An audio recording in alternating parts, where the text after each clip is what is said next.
L'histoire commence alors que nous rencontrons notre protagoniste nommé Elma, alors qu'il combat plusieurs adversaires. Le premier est une araignée géante contre laquelle Elma lutte, et il dit qu'il ne peut s'empêcher de sentir qu'il a déjà vécu cela auparavant. Un autre aventurier combat également, mais il se bat contre une sorte de golem. Le combat suivant d'Elma montre qu'il manie désormais un bouclier alors qu'il affronte une femme. Elle déclare qu'elle va montrer à Elma ce qu'un maître épéiste peut faire, et elle utilise une attaque spéciale. Elma finit par être repoussée, car tout ce qu'il peut faire, c'est bloquer le barrage de ses attaques. Cette fille est incroyablement dangereuse, et Elma doit tout faire pour rester en vie. La fille le manque de peu en lui tranchant le visage, et leur combat fait rage. Le combat suivant montre notre héros combattant un démon, et un autre aventurier se joint à lui. Ils s'associent pour finalement détruire la bête. Un regard sur le passé montre Elma courant pour lire un livre. Il explique que, pour une raison quelconque, chaque fois qu'il apprend ou voit quelque chose de nouveau, il a toujours l'impression de savoir déjà ce que c'est.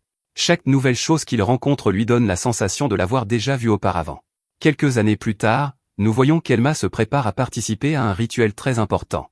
Il doit le faire parce qu'il est l'héritier de la famille Edva, et cela s'appelle le rituel des bénédictions divines. Comme toujours, Elma ressent à nouveau cette étrange sensation de déjà-vu. Son père lui dit de ne pas s'inquiéter pour le rituel parce qu'il est son fils. Il dit qu'il est sûr qu'Elma est destinée à de grandes choses, et le rituel commence. Le prêtre utilise un sort sur Elma et lui accorde la bénédiction divine d'une classe.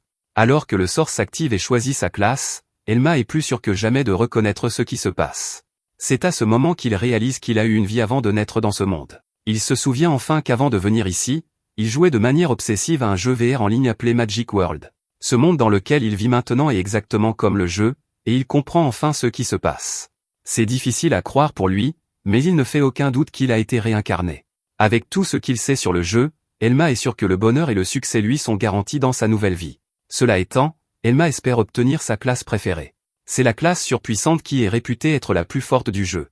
Il imagine ce que serait le fait d'avoir cette classe surpuissante, et le sort est bientôt terminé. Elma est impatient de voir quelle classe il a reçue, alors il fait apparaître son écran de statut. Il ne pourrait être plus heureux en voyant qu'il a reçu la classe surpuissante qu'il espérait. C'est la classe appelée Chevalier Lourd, et il l'annonce avec enthousiasme à son père. Malheureusement, Elma remarque que son père est contrarié, et il se demande ce qui ne va pas. Son père est horrifié, et il refuse de croire qu'il a bien entendu Elma. Bien qu'Elma ait dit sa classe très clairement, son père voulait désespérément qu'il dise que sa classe est maître épéiste. Elma peut voir que son père est furieux, et il réalise ce qui se passe. Le problème, c'est qu'il a confondu ses souvenirs de son passé et de son présent. Dans ce monde, ce sont les classes simples à comprendre et puissantes qui sont célébrées. Les classes techniques, plus complexes à comprendre et qui mettent du temps à s'épanouir, sont considérées comme vraiment mauvaises. L'analyse et les tests actuels de ce monde sur les classes sont en retard, ils ne savent donc pas à quel point la classe Chevalier Lourd est réellement incroyable. Le père d'Elma est tellement incrédule qu'il exige de voir par lui-même. Il regarde l'écran de statut d'Elma et confirme son pire cauchemar. Elma est vraiment un Chevalier Lourd, et c'est une honte absolue. Il dit que la classe est inutile parce qu'Elma a de faibles statistiques dans tous les domaines et aucune compétence d'attaque convenable. Il n'y a rien de bon du tout, donc il est sûr que c'est une classe défectueuse. Elma dit à son père de se calmer, et il essaie d'expliquer que la classe Chevalier Lourd a les plus grands PV et la plus grande défense. Malheureusement, son père ne se soucie pas de cela, et il frappe Elma au visage. Tout le monde regarde avec horreur, et le père d'Elma dit qu'il est content que cela soit arrivé ici. Le nom de leur famille aurait été ruiné s'ils avaient été publiquement humiliés à cause d'Elma. Juste à ce moment, une femme entre dans le bâtiment. La foule chuchote à son sujet parce qu'elle est la fille d'une famille cadette. Son nom est Malice, et elle dit qu'elle aussi doit subir le rituel des bénédictions divines. Elma la connaît et explique qu'ils ont joué ensemble quelques fois quand ils étaient enfants. Cependant, en raison de son statut, ils ne se sont presque pas parlé au cours des 5 dernières années. La foule est contrariée par son interruption, et certains disent même qu'elle devrait connaître sa place. Le père d'Elma fait taire la foule, car il a décidé de la laisser passer le rituel. Les tensions montent rapidement, et Elma a un mauvais pressentiment sur ce qui va se passer. Le prêtre commence le rituel et utilise le même sort sur Malice que celui qu'il a utilisé sur Elma. Lorsque le sort est terminé, Malice vérifie son écran de statut et voit qu'on lui a attribué la classe appelée maître épéiste. La foule l'entend le dire, et ils sont tous sous le choc. Le père d'Elma est complètement silencieux, car c'est la classe qu'il voulait qu'Elma ait. Malice s'excuse moqueusement auprès d'Elma, car il semble qu'elle ait pris toutes ses compétences. Elma est horrifiée, car il semble que son mauvais pressentiment se soit réalisé, une fille d'une famille cadette acquérant la classe maître épéiste pourrait aggraver l'humeur déjà exécrable de son père. À la surprise d'Elma, son père est en réalité ravi.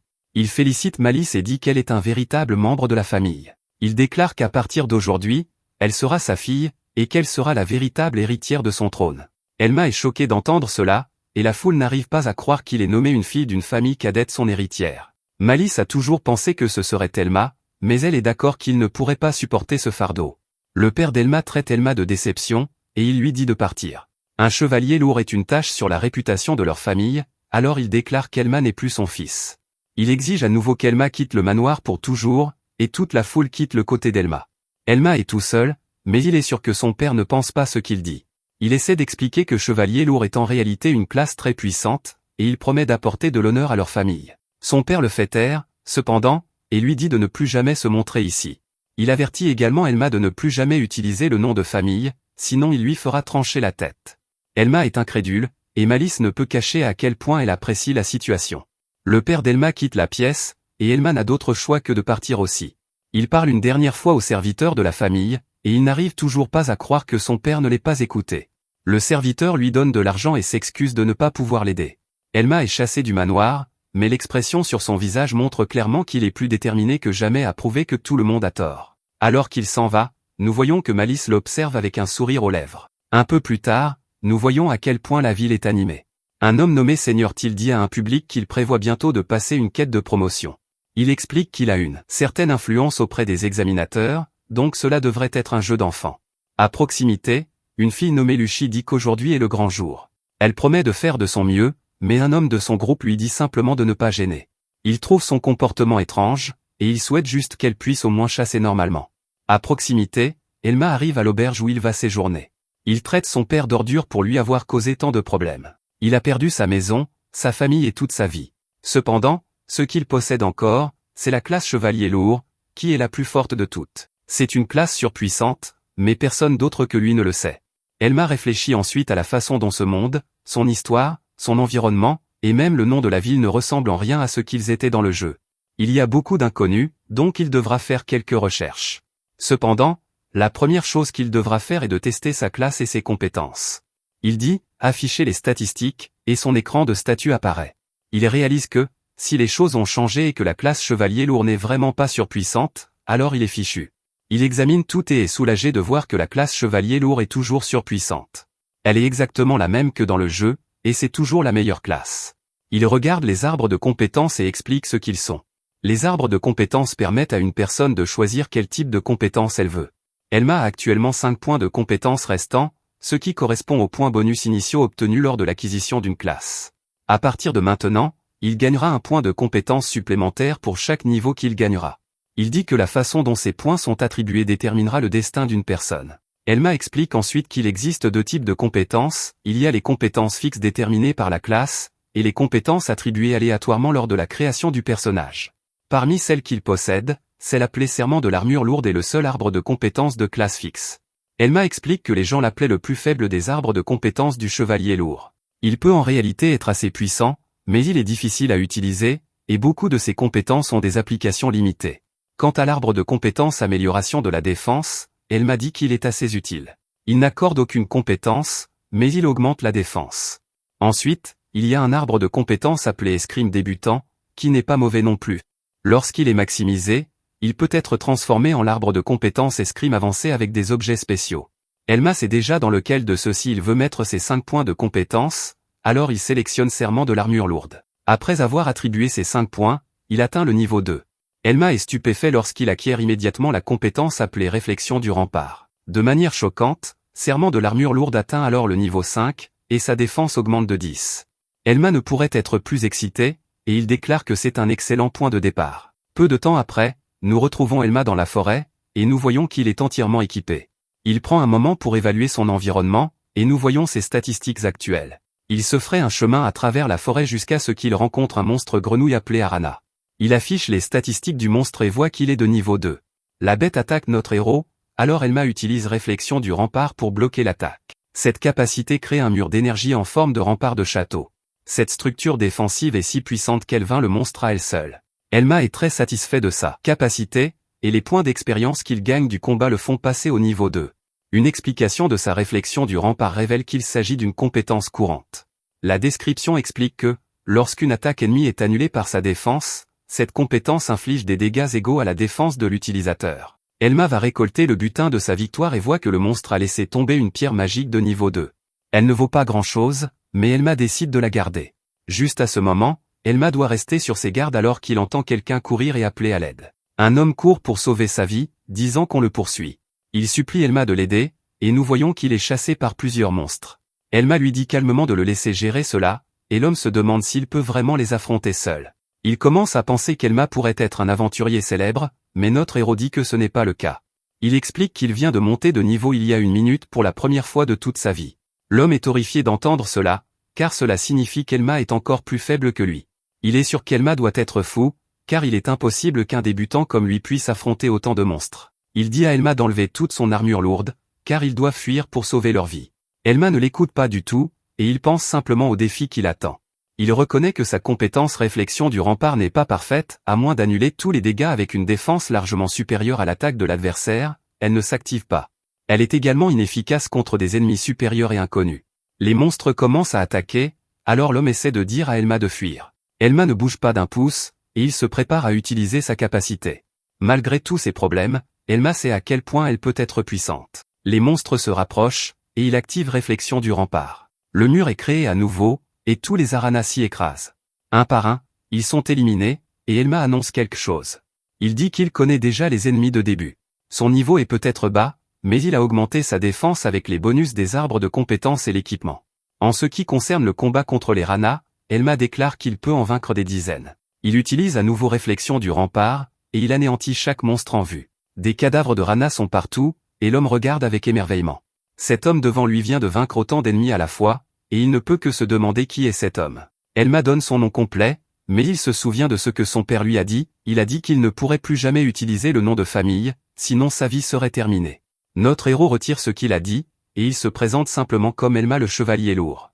Après avoir passé plus de temps à chasser, Elma atteint enfin le niveau 8 et obtient un titre appelé « l'inébranlable ». Il vérifie son écran de statut et confirme que le système de ce monde fonctionne exactement comme dans le jeu Magic World. L'aventurier qu'il a sauvé se présente comme Harris, un débutant qui a récemment quitté son village reculé. Harris explique qu'on lui a dit qu'on ne pourrait pas lui faire confiance à moins qu'il n'atteigne le niveau 3 par lui-même. Il paniquait parce qu'il ne trouvait personne voulant former un groupe avec lui, donc Elma lui a vraiment sauvé la vie. Harris veut le remercier, mais Elma dit de ne pas s'en faire, il en a aussi bénéficié, car ces monstres étaient parfaits pour monter de niveau.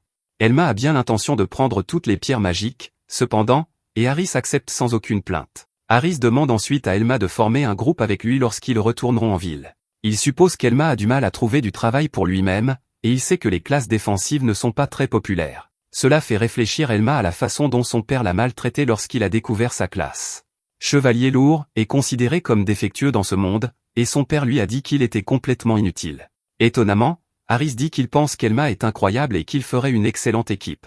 Harris promet même d'aider à changer la vie de tous les autres après avoir vu à quel point Elma peut être incroyable. Malheureusement, Elma refuse son offre, alors Harris se demande pourquoi il préférerait continuer à se battre seul. Harris fait remarquer qu'Elma utilise une classe de bouclier et qu'il ne montera jamais de niveau efficacement tout seul. Il supplie Elma de ne pas être têtue, mais Elma devient très sérieux.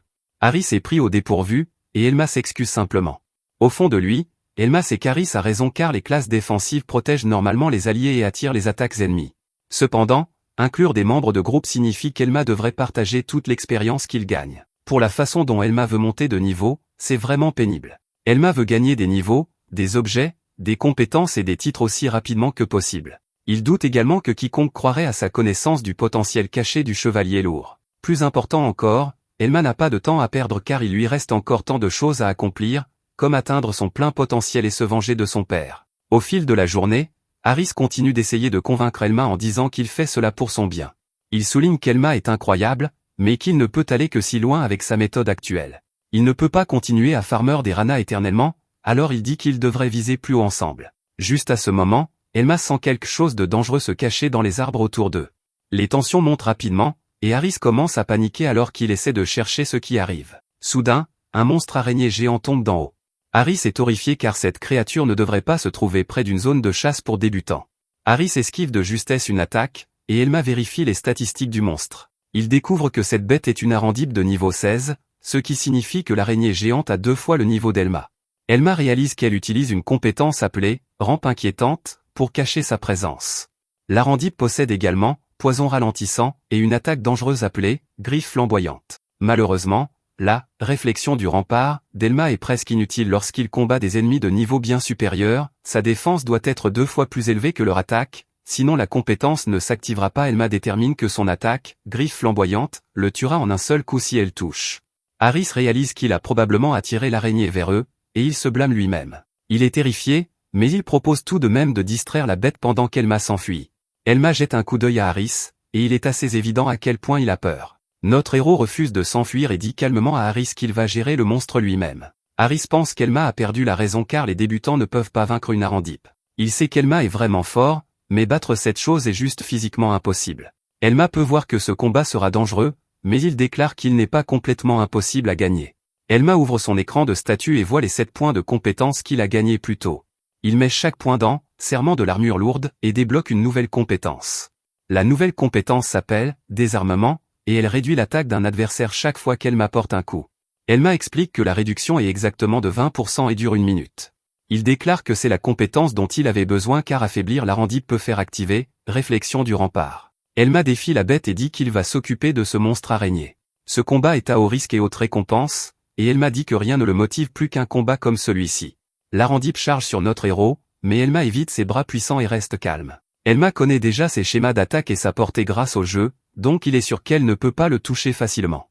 Le monstre attaque à plusieurs reprises, mais Elma continue d'esquiver en attendant le bon moment. Juste alors, l'Arandipe utilise rayon de poison, et Harris s'inquiète pour notre héros. Elma ne sourcille même pas alors qu'il déclare qu'il va délibérément encaisser cette attaque. Le poison le touche, mais notre héros a un plan. Il endure le poison, puis se précipite en avant et frappe la bête tout en utilisant désarmement. Son attaque l'endommage à peine, mais Elma est sûre que le debuff d'attaque a été appliqué. L'araignée furieuse enchaîne immédiatement avec griffe flamboyante et fracasse Elma avec la massive attaque brûlante. Harris est horrifié alors qu'il pense qu'Elma a été tuée, mais notre héros émerge de la poussière. Il dit à l'araignée que cette attaque ne fonctionnera pas. Elma explique que rayon de poison coûte 7 points de magie, tandis que griffe flamboyante en coûte 5. Parce qu'il connaît leurs coûts exacts, Elma peut suivre la quantité de magie qu'il reste à la bête. Ce n'est pas beaucoup, donc Elma sait ce qu'il doit faire. Elma s'avance et place un deuxième désarmement avant que l'Arandipe ne puisse l'arrêter. Cela réduit l'attaque de l'araignée de 20% supplémentaire pour une réduction totale de 40%. Elma révèle également quelque chose à propos du titre qu'il vient de recevoir, l'inébranlable, il augmente sa défense de 10% lorsqu'il maintient sa position. Avec ces deux effets de désarmement et son titre actif, Elma a enfin assez de défense pour que son plan fonctionne. Il explique que les différences de niveau et de capacité peuvent toujours être surmontées avec les bonnes connaissances. La bête continue de le poursuivre, mais notre héros déclare que la victoire est déjà sienne. L'Arandipe attaque une fois de plus, mais Elma tient bon. Son attaque affaiblie échoue à le blesser, donc les conditions pour réflexion du rempart sont enfin réunies. Elma active réflexion du rempart, et un mur massif jaillit directement devant l'Arandipe. La créature est projetée en arrière et ne peut plus bouger. Elma déclare que le combat est terminé et met fin à la vie de l'araignée. Harris regarde avec émerveillement car Elma a vaincu un monstre qui aurait dû être impossible pour lui. Leur victoire fait passer Elma du niveau 8 au niveau 12 et lui récompense 4 points de compétence. Elma essaie de les ajouter dans serment de l'armure lourde, mais le système l'en empêche. Il indique que des points supplémentaires ne peuvent pas être ajoutés à l'arbre de compétences pour le moment. Elma reconnaît ce message, et il réalise qu'une autre fonctionnalité de Magic World existe dans ce monde. Son arbre de compétences atteint encore le niveau 15, et Elma acquiert une nouvelle compétence appelée Parade. Elma est excitée car cela signifie qu'il a enfin toutes ses compétences de base. Harris n'arrive pas à croire ce qu'il vient de voir, et il se demande qui est vraiment Elma. Il admet qu'Elma peut probablement se battre seule et dit qu'il s'inquiétait pour rien. Il détermine qu'Elma se débrouillera sans lui, mais il remarque qu'Elma est en fait empoisonnée. Harris propose de l'escorter jusqu'à la ville, et Elma accepte son aide tout en le remerciant. Après qu'Elma a été guérie, les deux se disent au revoir. Harris remercie notre héros et espère qu'ils pourront rester amis lorsqu'ils se reverront. Plus tard, Elma se rend à la guilde des aventuriers pour pouvoir s'enregistrer officiellement en tant qu'aventurier. Il dit à la réceptionniste qu'il s'appelle Elma et qu'il est un chevalier lourd de niveau 12. Plusieurs aventuriers à proximité rient immédiatement car ils croient que les chevaliers lourds sont complètement inutiles. La réceptionniste traite sa demande, et Elma est officiellement approuvé en tant qu'aventurier de rang F. Elma nous explique qu'il existe 7 rangs d'aventuriers, le rang S étant le plus élevé. Un groupe doit contenir au moins un aventurier de rang E avant de pouvoir entrer dans un donjon. Elma a également découvert que le rang d'aventurier limite le nombre de points de compétence qu'il peut ajouter à serment de l'armure lourde, c'est pourquoi le système l'en a empêché plus tôt. Elma doit atteindre le rang E dès que possible. Notre héros demande ensuite à trouver un groupe, mais la réceptionniste dit que les utilisateurs de boucliers sont rarement recherchés. Elle le prévient que cela pourrait prendre du temps, mais Elma décide d'y réfléchir plus tard. Des aventuriers à proximité continuent de l'insulter car personne ne veut faire équipe avec un chevalier lourd de bas niveau. Elma les ignore et sort le sac magique qu'il a apporté du manoir de sa famille. Elma pense à quel point le sac peut stocker un énorme nombre d'objets, donc il est content de l'avoir pris. Il veut échanger ses pierres magiques qu'il a obtenues en combattant, alors il déverse un tas sur le comptoir. Tous les membres de la guilde sont stupéfaits en voyant les pierres, et la réceptionniste demande à Elma s'il les a vraiment toutes collectées lui-même. Elma confirme qu'il a farmé chaque pierre seul, et il lui dit d'inclure cela dans son rapport. Les autres aventuriers l'accusent de tricher car ils ne peuvent pas croire qu'un chevalier lourd ait pu accomplir cela. Elma s'en moque car il a fini de s'enregistrer et a maintenant assez d'argent pour ses frais de subsistance. Avec ses problèmes résolus, Elma commence à penser à la partie qui excite ses instincts de joueur de Magic World. Il se demande avec impatience s'il y a des quêtes de promotion qu'il pourrait entreprendre immédiatement. La réceptionniste est surprise par sa question, mais elle confirme qu'il y en a techniquement une de disponible. Un peu plus tard, nous voyons qu'Elma a rejoint la quête de raid qui se déroule à l'intérieur d'un cimetière sombre. Le groupe comprend plusieurs aventuriers expérimentés ainsi que de nombreux débutants nerveux qui ont l'air complètement terrifiés. Un vétéran massif nommé Gotan s'approche après avoir entendu qu'un clown a rejoint leur quête de raid. Il regarde droit vers Elma et suppose que c'est lui le clown. Gotan dit qu'il y a beaucoup de débutants qui sous-estiment les guildes et les monstres avant de se faire tuer. Il refuse de croire qu'Elma ait vaincu une Arandip alors qu'il n'était que de niveau 12. Gotan traite Elma de menteur et dit que l'aventure ne pourrait jamais être aussi facile. Il promet ensuite de donner une leçon à Elma pendant que tout le monde regarde. Elma regarde l'immense aventurier qui se tient au-dessus de lui et réalise que cette situation est vraiment pénible. Elma déteste vraiment cette situation, mais il sait que les quêtes de raid sont une rare chance de promotion. Elma ne peut pas se permettre de rater ça, alors il doit jouer intelligemment. Au lieu de chercher la bagarre, il dit calmement à Gotan qu'il a hâte de travailler avec lui. Gotan dit qu'il n'aime pas cette réponse, mais il l'accepte quand même. Il appelle un gars nommé Ti et lui dit qu'il est temps de commencer. Ti utilise une compétence appelée recherche, et Elma la connaît bien. Il explique que la compétence de recherche détecte toutes les créatures dans une certaine zone. Elma note que c'est une compétence assez rare au bas niveau, et qu'elle prend du temps à utiliser. Finalement, Ti révèle qu'il y a une horde d'environ 30 monstres ennemis. Gotan le félicite pour son bon travail, et Ti ne peut s'empêcher de se vanter de sa compétence exceptionnelle. Il dit aussi qu'il espère que Gotan lui accordera cette promotion au rang E. Ti se tourne ensuite vers Elma et dit que son comportement bizarre à la guilde a suscité des rumeurs. Elma regarde l'équipement de Ti et il détermine que ce gars doit être un mage rouge. Les mages rouges ont de grandes capacités physiques et peuvent apprendre des sorts d'attaque ainsi que des sorts de soins. En plus de ça, ils peuvent aussi apprendre un large éventail de sorts de soutien. Ti dit alors qu'il serait impressionné si les rumeurs sur Elma étaient vraiment vraies. Il s'excuse moqueusement qu'Elma soit coincée avec la classe défectueuse. Elma apprécie son inquiétude, mais il fait très clairement comprendre qu'il aime sa classe. Ti essaie de le défier du regard comme Gotan l'a fait, mais Elma ne bronche même pas. Ti dit à ce dur à cuire de ne pas les retarder, et il s'en va. Elma ricane et pense à quel point le mage rouge est en fait l'une des classes les plus difficiles. À première vue, ils semblent capables de tout faire, et dans le jeu, ils étaient connus comme le typique touche-à-tout. Ce monde n'est cependant pas le jeu, et les gens favorisent naturellement les classes faciles à utiliser, donc il n'y a pas beaucoup de mages rouges. Un peu plus tard, Gotan rassemble tout le monde pour qu'ils puissent examiner la situation. Cette horde de morts-vivants qu'ils vont affronter est menée par un monstre appelé le chef Ghoul. Tout le monde est choqué car ils savent que c'est un monstre puissant. Gotan est un aventurier de randé, alors il déclare qu'il gérera le boss lui-même. Il dit à tous les autres qu'ils devront garder leur distance tout en s'occupant de tous les faibles. L'un des aventuriers se demande s'il les protégera, et la réponse de Gotan est troublante. Il annonce qu'il ne protégera personne qui se retrouvera pris dans ce combat. Les aventuriers n'en croient pas leurs oreilles car ils comptaient sur lui. Ils pensaient qu'il n'aurait qu'à se tenir à côté de Gotan, mais il sera totalement concentré sur le boss. Elma, pendant ce temps, pense que le chef Ghoul est autour du niveau 30. Il n'a pas de compétence d'attaque, mais l'une de ses capacités est vraiment pénible. Elle s'appelle Souffle d'Hadès, et cette compétence transforme les cadavres en morts-vivants de bas niveau. Heureusement, ils ont Gotan, qui est un aventurier de rang et d'environ le niveau 40. Si les choses se passent bien, Elma est sûre qu'ils gagneront. Malheureusement, Elma regarde autour de lui et voit qu'il y a de sérieux problèmes avec leur équipe. Les débutants sont tous des lâches qui sont déjà convaincus qu'ils vont mourir. Ensuite, il y a l'arrogance de gars comme Ti, qui méprise tout le monde. Les débutants s'attendaient à ce que ce raid soit facile, mais leur chef insouciant ne veillera pas sur son équipe. Elma calcule que les chances qu'ils survivent tous ne sont que d'environ 80%.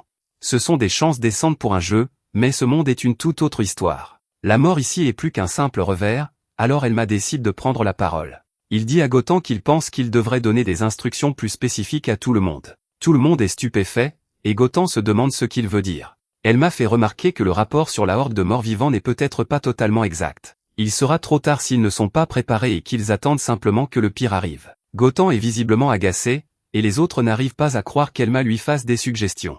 Gotan demande avec colère si Elma pense qu'il peut lui donner des ordres. La colère de Gotan ne cesse de croître jusqu'à ce qu'il se réjouisse de voir Elma remis à sa place. Elma dit qu'il n'essaie pas de lui donner des ordres, et il explique qu'il est simplement anxieux.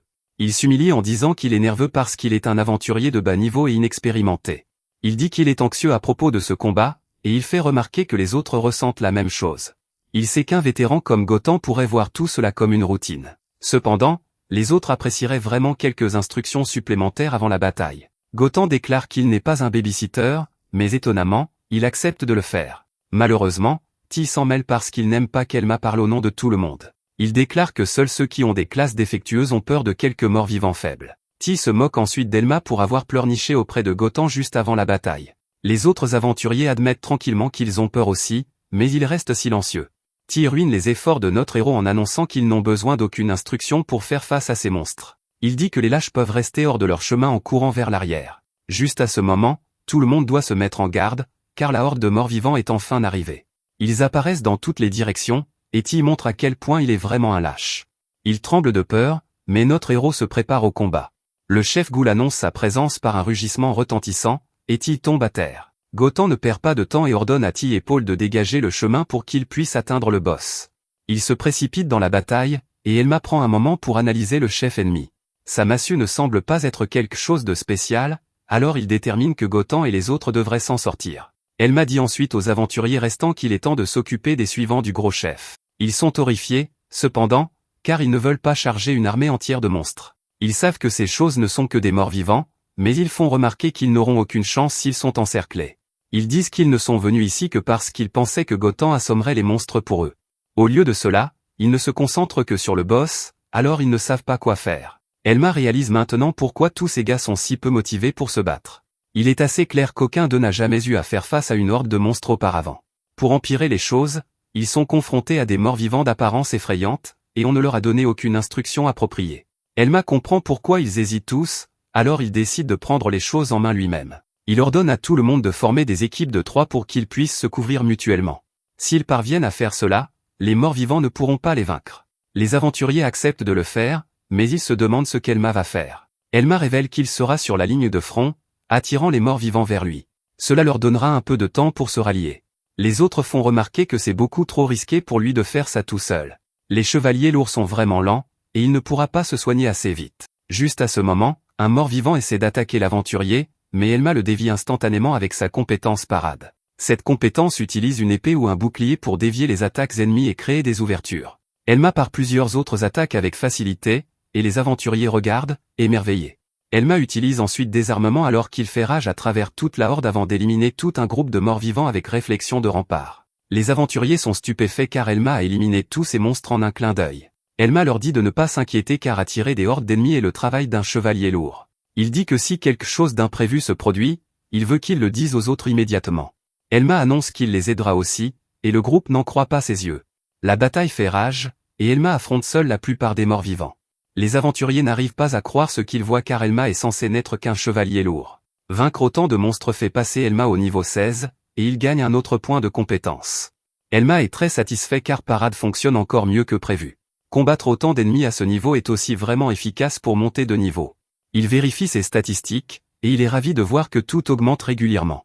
Les aventuriers font remarquer qu'Elma a dit qu'il se contenterait d'attirer les monstres. Au lieu de cela, il les fauche pratiquement tous sans aucune aide. Il commence à se demander s'il devrait rester derrière lui pour plus de sécurité. Elma est très fiable, mais maintenant il les effraie encore plus que les morts-vivants. Après un long moment, nous voyons que les aventuriers sont épuisés par tout le combat. Elma se tient devant un tas de monstres, et il annonce qu'ils se sont occupés de la majeure partie de la horde. L'un des aventuriers se demande s'il devrait maintenant aller aider Gotan. Elma explique que le chef Ghoul est d'un niveau bien supérieur au leur. Cela étant, il devrait laisser Gotan s'en occuper lui-même. Pendant ce temps, Gotan est en plein combat féroce contre la bête géante. Il la frappe plusieurs fois, mais la bête grogne simplement contre lui. Gotan devient frustré car le monstre obstiné ne veut toujours pas tomber. Il doit repousser quelques morts-vivants, alors il ordonne à Ti et Paul d'attirer plus de morts-vivants vers eux. Malheureusement, les deux gars sont trop terrifiés pour même bouger. Gotham les traite de lâches et déclare qu'ils n'obtiendront pas cette promotion s'ils ne font rien. Ils le savent déjà, mais ils refusent de s'approcher davantage du chef Ghoul. Ils ne veulent pas être pris dans le combat, alors ils ne peuvent qu'assister à distance. Juste à ce moment, le chef Ghoul attaque Gotham, alors il prépare une contre-attaque. Il frappe le chef Ghoul avec une puissante attaque appelée Brise-Roche. La bête est vraiment blessée maintenant, et tout le monde est impressionné par Gotham. Elma vérifie les statistiques de la bête et pense à comment ils ont la victoire en poche. Gotham pourrait éliminer les PV restants du chef Ghoul avec juste un coup de plus. Le seul problème est qu'un tas de morts-vivants sont maintenant sur le chemin. Les aventuriers se demandent s'ils devraient attaquer les morts-vivants, mais Elma leur dit d'attendre. Juste à ce moment, le chef Ghoul choque tout le monde en commençant à dévorer tous les morts-vivants à proximité. Il en mange un après l'autre, consommant au moins 10 d'entre eux. Les aventuriers sont horrifiés en voyant la santé du monstre se rétablir. Elma explique que cette chose a une compétence appelée consommation de cadavres. Cette compétence lui permet de récupérer des PV en mangeant des cadavres et des morts-vivants. Nos héros sont pris au dépourvu car normalement, il n'y a qu'une très faible chance pour que les chefs Ghoul aient même cette compétence. Autre chose le dérange, et Elma ne peut s'empêcher d'y penser. La compétence consommation de cadavres ne devrait pas obliger la bête à manger autant de morts-vivants juste pour guérir une fois. Le monstre continue de se goinfrer, et Elma commence à réaliser ce qui se passe vraiment. La vraie raison pour laquelle il mange autant est évidente pour lui, et la bête pousse un rugissement. Malheureusement, l'inconscient Gotham est juste content que tous ces morts-vivants embêtants soient enfin partis. Il se précipite pour affronter à nouveau le boss, mais Elma lui dit désespérément de s'arrêter. Gotham ignore l'avertissement et déclare qu'il réglera ça rapidement. Il s'élance pour le coup de grâce, mais quelque chose d'horrible se produit. Il est obligé de s'arrêter net alors que la bête commence à libérer une énorme quantité d'énergie. Elle crie comme un véritable monstre, et les autres ne savent pas ce qui se passe. Même notre héros est choqué quand elle commence à se transformer. Le chef Ghoul évolue en une créature bien plus terrifiante appelée Tête Folle. Il monte de niveau, passant du niveau 33 au niveau 40 sous les yeux de tous. Il est clairement beaucoup plus dangereux maintenant, et tout le monde regarde avec terreur. Alors que tout le monde fixe la bête, complètement sous le choc, Elma explique ce qu'on appelle l'évolution existentielle.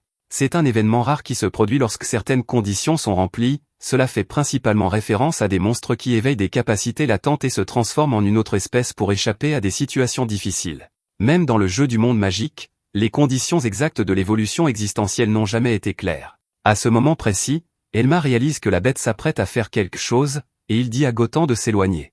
Il est trop tard, cependant, car elle déclenche une attaque et étourdit Gotham. Elma ordonne à Ti et Paul de distraire le monstre, mais ils sont terrifiés. Ti est certain que la bête mettra fin à ses jours s'il essaie de l'attaquer avec de la magie. Elma lui rappelle rapidement qu'ils perdront tous la vie si Gotham est mis à terre. Malheureusement, ils n'agissent pas assez vite, et la bête attaque Gotham.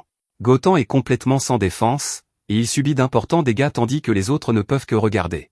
Gotham est maintenant paralysé, et la bête s'approche pour achever le travail. Les autres aventuriers ne peuvent pas supporter de regarder, mais notre héros intervient pour sauver Gotham. L'attaque du monstre est cependant incroyablement puissante, ce qui repousse Elma. Elma dit aux autres qu'il va attirer le monstre vers lui pour qu'ils puissent atteindre Gotham. Leur seule chance de gagner ce combat est de lancer des sorts de soins et de guérison de la paralysie sur leur chef. Ti n'a cependant que le sort de soin, car il a utilisé tous ses points de compétence pour augmenter son attaque. Il ne peut rien faire contre la paralysie, alors Elma se demande pourquoi Ti a fait une telle construction de personnage. Ils doivent au moins soigner Gotham, alors Elma leur dit de l'emmener en lieu sûr. Les lâches obéissent enfin, et ils courent chercher Gotham. Pendant ce temps, Elma pense à la façon dont les gens se remettent du poison d'un madaté en moyenne après 3 minutes. Il doit simplement survivre assez longtemps pour que Ti soigne Gotham afin qu'il puisse revenir au combat. Notre héros ne peut cependant s'empêcher de remarquer que la réalité est vraiment différente du jeu. Elma ne recule pas d'un seul instant alors qu'il déclare qu'il combattra le madaté jusqu'au retour de Gotham.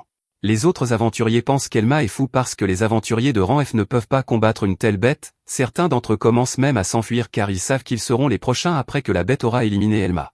Elma ne se soucie pas qu'ils partent car il ne durerait probablement pas plus de 10 secondes dans ce combat. De plus, il ne peut pas se permettre de défendre des aventuriers de bas rang tout en combattant cette bête. Elle se met à crier comme une folle, mais Elma ne bouge pas d'un pouce.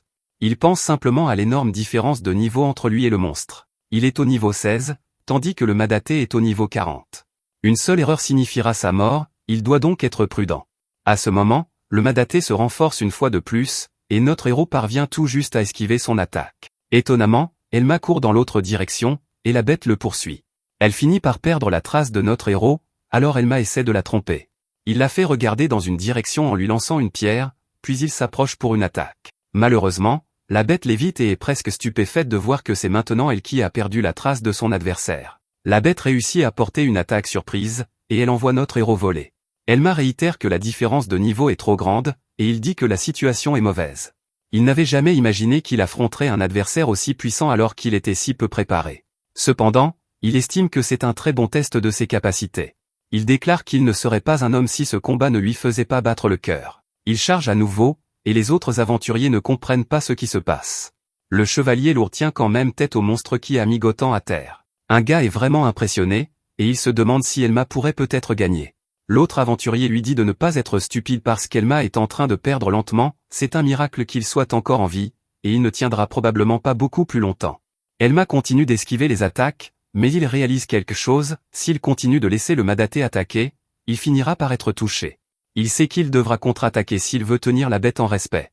Elma fait apparaître son écran de statut, et il met quelques points dans le maniement de l'épée de débutant. Il atteint le niveau 5, et il acquiert la compétence coup vital. Cela permettra à Elma de porter un coup puissant avec sa lame à distance 0, de plus, c'est très efficace contre les cibles avec une défense élevée. Le combat continue, et Elma utilise la parade pour éviter d'être touché. Il comble l'écart avec une vitesse incroyable, et il utilise le coup vital pour la première fois. Tout le monde est stupéfait car il a réussi à infliger des dégâts. Bien sûr, ce n'est pas suffisant, car la bête n'a presque rien remarqué. Elma pense à la façon dont le coup vital sacrifie la portée de la lame de l'utilisateur. Pour cette raison, tous les autres aventuriers considéraient cette compétence comme défectueuse. Cependant, son efficacité à infliger des dégâts fonctionne très bien pour le chevalier lourd, avec sa faible attaque et sa haute défense. Notre héros sait pourtant que cela ne suffira pas pour vaincre la bête. Il doit continuer à esquiver alors que la créature attaque sans aucun contrôle. Juste alors, elle m'a dit que le vrai combat commence maintenant, mais il révèle que son travail est terminé. La bête est confuse, mais ce qu'Elma voulait dire devient clair lorsque Gotham rejoint le combat. Il s'écrase sur la bête et utilise son attaque fendante de tueur de dragon. Le monstre hurle de douleur alors que l'attaque inflige une quantité de dégâts insensés, et sa vie prend fin. Tout le monde célèbre, et Elma gagne assez d'expérience pour passer du niveau 16 au niveau 23. Gotham est vraiment impressionné par lui, car il n'arrive pas à croire qu'un simple aventurier de rang ait fait survécu contre un monstre qui a failli le vaincre. Elma admet qu'il était presque à sa limite, alors il remercie Gotham d'être arrivé à ce moment-là. Tout le monde retient son souffle, car ils ne savent pas comment Gotham va réagir. À la grande surprise de tous, Gotham s'excuse auprès de notre héros. Il admet que son leadership était inadéquat, et il dit qu'il a été imprudent. Il dit qu'Elma avait raison sur tout, donc c'est en fait lui qui mérite une récompense pour avoir vaincu la bête. Tout le monde reste sans voix car la récompense est la pierre magique de niveau 40, et elle est vraiment précieuse. Elma pense qu'il pourrait vraiment utiliser cet argent car il est fauché en ce moment. Il se demande quand même si c'est vraiment acceptable, et Gotham dit que oui. Juste alors, il remarque que le rare monstre de niveau 40 a aussi laissé tomber un objet. Gotham est évidemment émerveillé par le bouclier impressionnant, alors Elma se demande s'il le veut. Gotham dit que ce serait ridicule car il ne revient jamais sur sa parole. Il est clair qu'il l'aime, cependant, quand il demande s'il peut vérifier la description de l'objet. Tout le monde est amusé par cela, et Elma lui permet de regarder. Notre héros ramasse son nouveau bouclier, et son écran de statut révèle qu'il s'appelle Rage du démon. Il ajoute 25 points à la défense de son utilisateur, et son prix sur le marché est de 3 millions d'or. De plus, après avoir bloqué une attaque, la prochaine attaque de son utilisateur reçoit 8 points bonus. Les aventuriers sont tous stupéfaits car 3 millions d'or est une somme d'argent incroyable. Elma pense alors que la réflexion du rempart ne s'active que lorsque son armure est frappée. Cependant, avec ses statistiques, il pourrait neutraliser des attaques de son niveau avec ce seul bouclier. Il va le garder car, s'il vendait quelque chose d'aussi précieux, cela attirerait beaucoup d'attention indésirable. Ensuite, Elma se demande ce qui va se passer pour sa promotion. Gotham lui dit de ne pas s'inquiéter car il va dire à la guilde que ce serait leur perte s'il ne le promouvait pas. Tout le monde est choqué car Gotham soutient vraiment Elma. Gotham dit qu'il va s'assurer qu'il promeuve Elma dès que possible. Il révèle que la guilde lui a dit de s'assurer qu'Elma ne triche pas, cependant, il a réalisé que leur avertissement était mal fondé. Il déclare que si quelqu'un s'oppose à la promotion d'Elma, alors il le mettra KO. Il rit comme un fou, et T l'interrompt pour lui demander sa propre promotion. Il fait remarquer que c'est son sort de soin qui a ramené Gotham dans le combat, mais Gotham le fait taire. Il fait remarquer que T a perdu son sang-froid devant la bête, donc il ne peut pas approuver sa promotion, il rencontrerait des défis bien plus grands dans les donjons, et il n'est manifestement pas prêt. Gotham lui dit d'aller s'entraîner avec des quêtes qu'il peut réellement gérer, alors T s'en va. Le lendemain, nous voyons que la ville est aussi animée que jamais. Notre héros se rend à la guilde avec Gotham, et la réceptionniste donne la récompense pour avoir terminé le raid. D'abord, elle donne à Gotan un petit sac contenant 130 000 pièces d'or, et tout le monde dans la guilde observe attentivement. Elle donne ensuite à Elma un sac beaucoup plus grand contenant 200 000 pièces d'or pour les 10 pierres magiques blanches qu'il a apportées. Tout le monde est étonné, mais ils sont vraiment choqués quand elle dit qu'il y a plus. La prochaine récompense d'Elma sera pour la pierre magique qu'il a obtenue du Madaté. C'est le plus grand sac jusqu'à présent, et il contient 600 000 pièces d'or. Gotan éclate d'un grand rire parce qu'Elma a en fait gagné plus que lui cette fois-ci. Tout le monde dans la guilde commence à chuchoter à propos d'Elma car il est censé n'être qu'un chevalier lourd inutile. Même la réceptionniste doit demander à Gotan si Elma a vraiment vaincu la variante du chef Ghoul. En même temps, les autres aventuriers se souviennent qu'Elma était le même gars qui avait fait sourciller quand il avait apporté des pierres magiques de haut niveau l'autre jour. Ils pensent tous encore que les classes défensives sont défectueuses, alors ils supposent qu'Elma doit utiliser une sorte d'astuce. Tout le monde devient très agité, et ils exigent que Gotan dise quelque chose. Ils veulent tous savoir comment une classe défensive comme le chevalier lourd a pu éliminer autant de monstres. Finalement, Gotan perd patience, et il se met à crier sur tout le monde. Il déclare que s'il doute d'Elma, alors il l'insulte aussi lui pour avoir approuvé sa promotion. Tout le monde se tait, et nous pouvons voir qu'Elma est reconnaissant. Dehors, Elma remercie Gotan pour tout, et ils se séparent. Tout va pour le mieux alors qu'Elma pense qu'il vient d'être promu au rang E. Il traverse la ville, et il se demande ce qu'il devrait faire maintenant. Il est maintenant de rang E, donc il peut entrer dans les donjons et récolter de l'or. Cependant, la stratégie de la réflexion du rempart qui nécessite une défense écrasante ne fonctionne que contre les ennemis de départ. Avec sa configuration de compétences actuelle, il va rester bloqué à monter des niveaux pendant un moment. Il détermine qu'il devrait chercher un certain objet, c'est le livre de compétences Croc d'insanité ardente. Il explique que les livres de compétences sont des objets nécessaires pour débloquer des arbres de compétences. Ils sont incroyablement rares, donc il n'en trouvera pas tout de suite, mais en chercher un est gratuit. S'il peut combiner le serment de l'armure lourde et le croc d'insanité ardente, alors il serait paré. Ces deux arbres de compétences fonctionnent ensemble pour compléter le chevalier lourd. Elma explique que le chevalier lourd complet n'est plus un spécialiste de la défense, même l'appeler un spécialiste de l'attaque ne serait pas juste non plus. La seule chose qui convient est de l'appeler une arme humaine. Il déclare que le croc d'insanité ardente est essentiel pour libérer le potentiel du chevalier lourd. Alors qu'Elma traverse la ville, il pense à la façon dont le livre de compétences Croc d'insanité flamboyante est un objet clé pour un chevalier lourd. Ce serait génial s'il pouvait en trouver un dans la ville, alors il se dirige vers une boutique proche. Il veut acheter 3 potions de soins, mais il est stupéfait d'apprendre que cela lui coûtera 72 000 pièces d'or. C'est bien plus cher que dans le jeu, mais il n'y peut rien. Il paie et demande à la vendeuse si elle sait où il peut acheter des livres de compétences. La vendeuse pousse un soupir, et Elma explique qu'il n'a trouvé aucun livre de compétences dans aucune des boutiques. Il pense à comment, dans le jeu, un chevalier lourd est bloqué en mode tutoriel jusqu'à ce qu'il trouve le livre de compétences Croc d'insanité flamboyante. Elma ne peut pas se permettre d'attendre, il doit en trouver un immédiatement. La vendeuse s'étonne qu'il puisse être si ignorant et suppose qu'il est un aventurier de première année qui vient d'obtenir sa classe.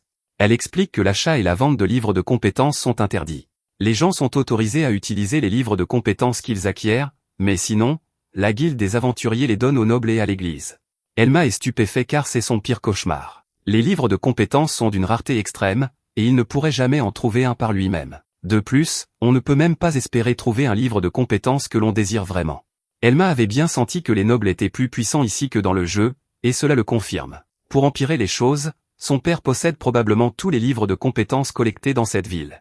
La vendeuse voit que cela le tracasse, alors elle dit qu'elle va l'aider. Elle n'est pas censée lui dire ce qu'elle s'apprête à révéler, mais elle a décidé de faire une exception. Elle dessine une carte et dit à notre héros de s'y rendre. Elma ne peut que se demander ce que c'est, alors elle explique qu'il y a une boutique là-bas qui traite des objets de récupération.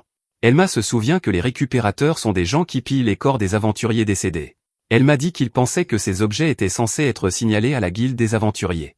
La jeune fille révèle que les récupérateurs et la guilde ont un accord tacite. La guilde est au courant de ces boutiques souterraines et les laisse tranquilles. C'est parce qu'il est notoire que certains aventuriers peuvent survivre sans récupérer.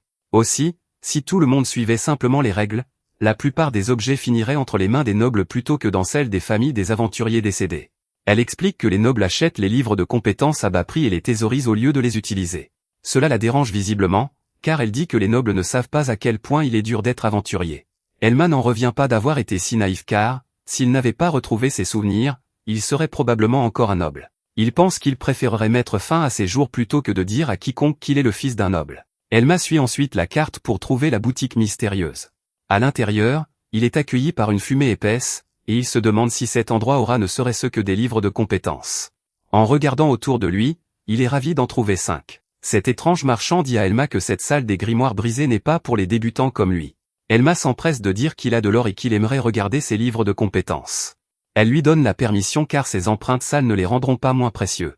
Elma jette un coup d'œil et il est choqué de constater que le livre de compétences tir à l'arc débutant est vendu 2 millions de pièces d'or. C'est insensé car c'est 500 000 pièces d'or de plus que dans le jeu.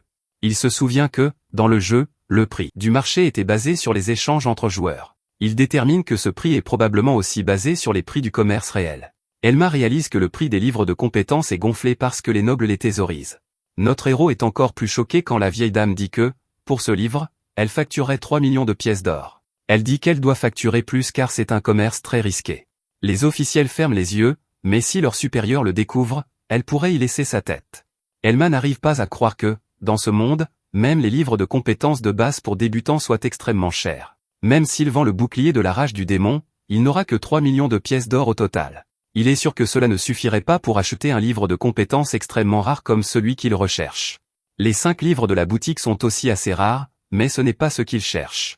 Juste à ce moment, il remarque un livre de plus, et il est stupéfait de constater que c'est le croc d'insanité flamboyante. Il peut à peine garder son calme car c'est un arbre de compétences essentiel pour un chevalier lourd. Elma se rappare s'il peut juste l'acheter, mais la vieille dame voit à quel point il est excité. Elle le trouve étrange de vouloir ce livre, et Elma demande combien il coûte. La dame révèle qu'elle le facture 50 millions de pièces d'or, et notre héros est abasourdi. C'est bien plus qu'il ne peut se permettre, et il a quelques idées sournoises. Il dit qu'il est étonné que cette dame garde une marchandise si chère sans aucune garde. Elle sent qu'Elma la pense faible, alors elle lui dit d'essayer de faire quelque chose. Elle révèle qu'elle a jeté 5 types l'autre jour toute seule. Elma n'a pas d'autre option, alors il demande à la dame si elle peut lui garder le livre de compétences. Il promet de revenir avec 50 millions de pièces d'or, mais la dame prend un moment pour réfléchir. Finalement, elle accepte de le lui garder, mais seulement s'il paie 5 millions de pièces d'or supplémentaires. Elle marchande vraiment dur, et Elma n'est pas en mesure de refuser. Après avoir quitté la boutique, Elma pense à quel point sa situation est mauvaise. 55 millions de pièces d'or, c'est 60 fois ce qu'il a gagné avec cette quête de raid qu'il a faite. Il ne peut pas vraiment se plaindre, cependant, car il n'imagine même pas à quel prix se vendent les livres de compétences plus puissants. Le croc d'insanité flamboyante est un arbre de compétences rares, donc les seules personnes qui le veulent sont les chevaliers lourds et les accros du combat. Elma ne veut même pas penser au prix de vente des livres de compétences plus populaires. Il détermine que tout ce qu'il peut faire maintenant est de chercher des moyens de gagner de l'argent. Il pourrait essayer de s'enrichir rapidement en farmant des butins rares dans les donjons. Malheureusement, cela ne fonctionnera pas car les chevaliers lourds n'ont pas de compétences pour infliger des dégâts constants. Il envisage de farmer des monstres faibles avec réflexion rempart, mais cela prendrait trop de temps. Il pense qu'il pourrait trouver un autre livre de compétences et monter de niveau ses arbres de compétences, mais cela ne fonctionnera pas non plus.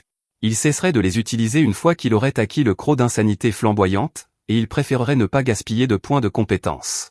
Finalement, il réalise qu'il aurait beaucoup plus d'options s'il faisait équipe avec d'autres aventuriers. Il pense aux aventuriers qu'il a rencontrés jusqu'à présent, y compris Gothon, qui a pris sa défense. Il détermine que trouver des alliés sera sa meilleure option. Juste à ce moment, il surprend une groupe parler d'un butin fou qu'ils viennent d'obtenir dans un donjon. C'est une épée trempée de sang, dont le prix sur le marché est de 2 millions de pièces d'or. La fille nommée Lucie dit que c'est grâce à ses compétences. Mais son groupe l'ignore. Le gars se demande même si elle a vraiment fait quoi que ce soit. Il fait remarquer qu'ils ont enfin obtenu ce butin rare après avoir visité le donjon un tas de fois. Il n'est pas sûr que cela ait un lien avec les compétences de Lucie. Lucie ne peut pas vraiment le nier, mais elle dit que s'ils visitent plus de donjons, ils verront la différence qu'elle fait. Elle dit qu'ils ne font que commencer en tant qu'équipe, mais le gars lui fait remarquer grossièrement qu'elle est vraiment faible. Elle ne faisait que les retenir, et il se demande si elle pensait vraiment qu'elle aurait une part de la vente. Lucie est horrifiée car elle leur faisait confiance. Elle essaie de faire remarquer qu'elle a risqué sa vie en combattant sur la ligne de front avec eux, donc elle aimerait au moins 100 000 pièces d'or. Ce n'est qu'un 120e de ce pourquoi ils le vendront, mais ils ne sont même pas prêts à lui donner ça. Le gars admet qu'elle a risqué sa vie, mais elle n'a tout simplement pas de compétences d'attaque décentes. Elle ne fait qu'absorber les dégâts, et c'est là le problème. Il dit qu'elle n'est pas vraiment utile, et cela fait vraiment mal à Lucie. Elle commence à trembler, mais elle surprend les autres lorsqu'elle se défend. Elle admet qu'elle n'a pas de compétences d'attaque, mais c'est parce qu'elle a assigné ses points de compétences comme ils le lui ont dit.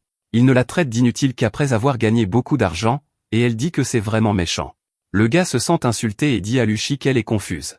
Il dit qu'il n'a fait qu'une suggestion, et que c'est elle qui a réellement assigné ses points de compétences. Maintenant, Elle le blâme et exige une part alors qu'elle n'a rien contribué.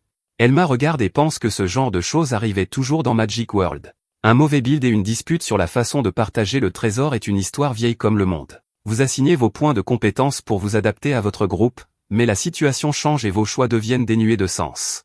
Le gars accepte de lui donner une part, alors il jette vraiment 100 000 pièces d'or par terre. Il lui dit de les ramasser et de disparaître. Il dit qu'ils l'ont gardée même si elle est faible et n'a pas de compétences d'attaque. Maintenant, elle montre son vrai visage car elle est aveuglée par des broutilles. L'autre fille est plutôt d'accord et dit qu'ils ne peuvent pas se permettre de partager la richesse qu'ils ont acquise. Ils ont réussi à retourner la situation contre Luchi, car elle s'excuse de les avoir contrariés. Elle dit qu'elle ne veut même plus de l'or, mais ils lui disent qu'il est trop tard. Le gars lui souhaite bonne chance pour trouver un nouveau groupe, mais il ne sait même pas qui voudrait recruter une ratée comme elle. Il la laisse derrière, et elle m'a dit qu'il a déjà vu des choses comme ça auparavant. Il est courant que certaines relations ne durent qu'aussi longtemps que l'argent dure. Pour rendre les choses encore plus difficiles, le système de points de compétence est impitoyable. Vous devez farmer des monstres de niveau supérieur au vôtre pour obtenir de l'expérience décente. Si votre build est mauvais et que vous avez du mal contre des ennemis de votre niveau, alors augmenter votre niveau devient incroyablement difficile. Elma pense à ce que les autres ont dit à Luchi sur le fait qu'elle n'a pas de compétences d'attaque décente et qu'elle ne fait qu'encaisser les coups. Elma se demande si cette fille a mis ses points dans le boost de vitesse ou un arbre de compétences d'armes dont elle n'a pas besoin. Il remarque qu'elle est une Harley Quinn, ce qui signifie qu'elle pourrait avoir un arbre de soutien. Juste à ce moment, Elma réalise ce qui se passe réellement. Il se souvient que le groupe a été surpris d'obtenir un butin aussi rare et que Luchi a dit que c'était grâce à ses compétences. Elma est complètement stupéfait en se demandant si Luchi possède un certain arbre de compétences précieux. D'après leur conversation, Elma est sûre qu'elle doit l'avoir. Il dit que, s'il a raison, alors Luchi possède un arbre de compétences sérieusement déséquilibré. Luchi poursuit désespérément les autres en s'excusant d'avoir été égoïste. Elle promet de ne plus jamais demander d'argent tant qu'ils la laisseront rester dans le groupe. Juste à ce moment, elle est choquée de voir qu'Elma l'a désespérément poursuivi. Elle panique parce qu'il est essoufflé, mais Elma lui dit d'écouter. Il dit qu'il aimerait vraiment qu'elle rejoigne son groupe, et tout le monde est stupéfait. Luchi est sous le choc lorsqu'Elma la supplie de former un groupe avec lui. Il promet qu'elle ne le regrettera pas, et il lui propose même un partage 80/20. Luchi suppose qu'elle obtiendrait les 20%, alors elle dit qu'elle ne pourrait pas survivre avec ça. Elma clarifie les choses en expliquant qu'elle obtient les 80, tandis que lui obtiendra les 20. Le type nommé Klein interrompt Elma et exige de savoir qui il se prend pour. Elma se présente et révèle qu'il a entendu que Luchi quittait leur groupe. Cela étant, il dit qu'il est venu ici pour la recruter pour lui-même. Klein se demande si Elma a perdu la tête, parce que Luchi est terrible au combat. Elle n'arrive même pas à monter de niveau correctement, mais Elma dit que ce n'est pas grave et que ce n'est pas un problème pour lui. Klein dit qu'il espère qu'Elma ne le regrettera pas, parce que prendre cette fille inutile lui épargne un peu de culpabilité. Il donne moqueusement à Elma la permission de la prendre, mais notre héros dit qu'il ne demande pas la permission. Klein est pris au dépourvu, alors il exige de connaître le niveau d'Elma et sa situation de groupe. Elma révèle qu'il est un chevalier lourd solitaire de niveau 23 et un aventurier de rang E. Klein fait remarquer que quelqu'un de son niveau devrait savoir exactement à quel point Luchi est vraiment inutile. Luchi admet qu'elle n'est que de niveau 13, alors elle dit que rejoindre Elma n'est peut-être pas une bonne idée. Elma ne bronche pas du tout et répète que ce n'est pas grave et que ce n'est pas un problème. À ce moment-là, la fille nommée Ray tire Klein de côté parce qu'elle pense qu'il se passe quelque chose d'étrange ici. Elle fait remarquer qu'il est bizarre qu'un aventurier de rang essaie si désespérément de recruter Luchi. Elle commence à penser que les compétences de Luchi sont plus utiles qu'ils ne l'ont jamais réalisé.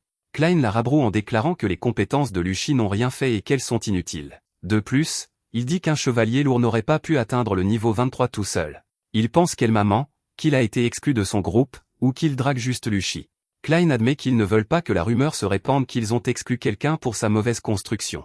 C'est pourquoi Klein change immédiatement d'attitude et commence à être gentil. Il dit à Elma qu'ils attendaient quelqu'un comme lui. Surprenamment, il dit qu'il veut qu'il prenne bien soin de Luchi. Luchi ne pourrait pas être plus heureuse alors qu'elle accepte avec gratitude l'offre généreuse d'Elma.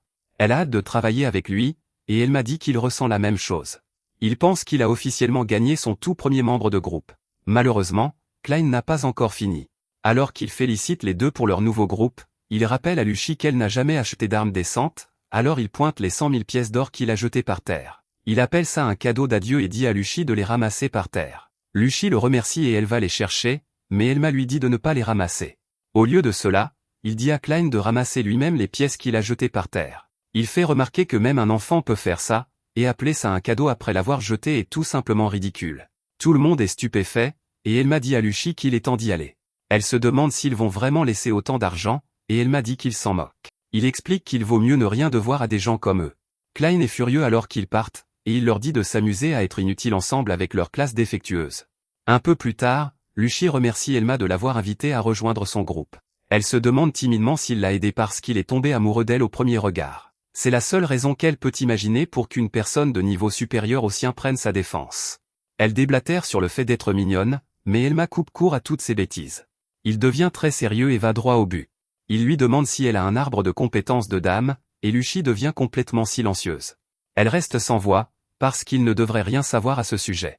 Un peu plus tard, les deux traversent une forêt, et Elma explique certaines choses. Dans le monde magique, les donjons sont les cauchemars du dieu créateur endormi nommé Alcero. Il est resté le dieu absolu pendant une éternité, mais il a fini par perdre la raison. À cause de cela, il a été scellé par les dieux qu'il avait lui-même créés. Ces cauchemars créent maintenant des portes dans le monde réel qui produisent des monstres et des démons.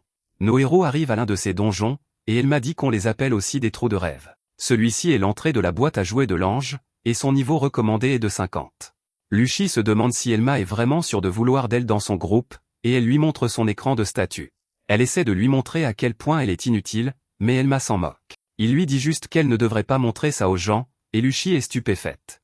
Elle explique qu'elle préférerait qu'il l'abandonne maintenant plutôt que de le décevoir plus tard. Elle souligne ensuite qu'elle ne peut même pas utiliser sa seule compétence d'attaque, appelée pousser de dés, à moins de faire un 6. Lucy est vraiment découragée quand elle dit qu'elle a vraiment gâché sa construction. Elle aimerait avoir pris l'arbre acrobatique du fou ou avoir mis des points dans le booster d'attaque à la place. Lucy s'emballe sur la façon dont elle a tout gâché, mais Elma lui dit simplement que ce n'est pas grave. Il dit calmement qu'il a besoin d'elle, et elle comprend complètement de travers ce qu'il veut dire. Elle s'affole encore à propos de la romance, alors Elma doit expliciter son véritable plan. Il déclare qu'ils vont farmer un facile 30 millions d'or et la faire monter au niveau 30. Lucy n'en croit pas ses oreilles, et elle se demande comment diable ils vont faire ça.